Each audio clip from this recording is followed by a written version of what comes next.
Thanks for coming this morning. It's obvious from the first slide here we're talking about osteoporosis.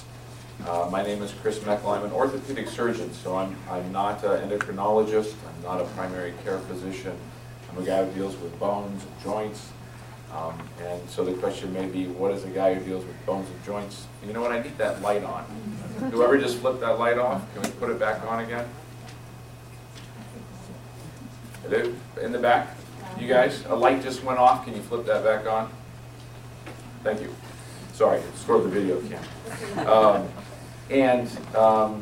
The reason is that orthopedic surgeons are usually some of the first physicians to see people who've had a fracture as a result of osteoporosis.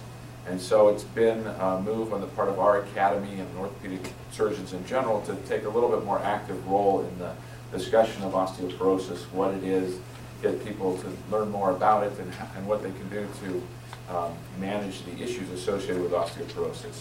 So I'm not the person who prescribes the medications. We will talk a little bit about medications, but if you have questions about, intricate questions about cross-reactivity between bisphosphonates and other kinds of medications, I'm probably not going to be the best guy to answer that, but I can give you some general and fairly good information about the medications as well. So overall, we're going to cover a lot of ground today.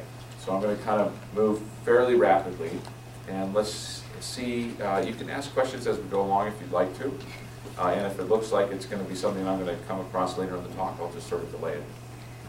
So we're going to talk about the scope of the problem in terms of osteoporosis, as well as what osteoporosis actually is. There's some confusion about that definition as well. And what is the problem as related to osteoporosis, and why are we seeing so many hip fractures, and why is that important to discuss when we're talking about osteoporosis? Why gravity is not your friend.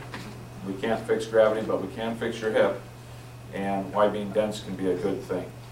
And then we'll talk at the end a little bit about the nuts and bolts of osteoporosis as well. So if you're waiting for the information about what's a T-score, what's a Z-score, those kinds of things, we're going to do that towards the end of the talk. The first bit of information is really going to be sort of general. So let's first talk about what is osteoporosis, and let's define it first by what it's not. Okay, osteoporosis is not osteoarthritis.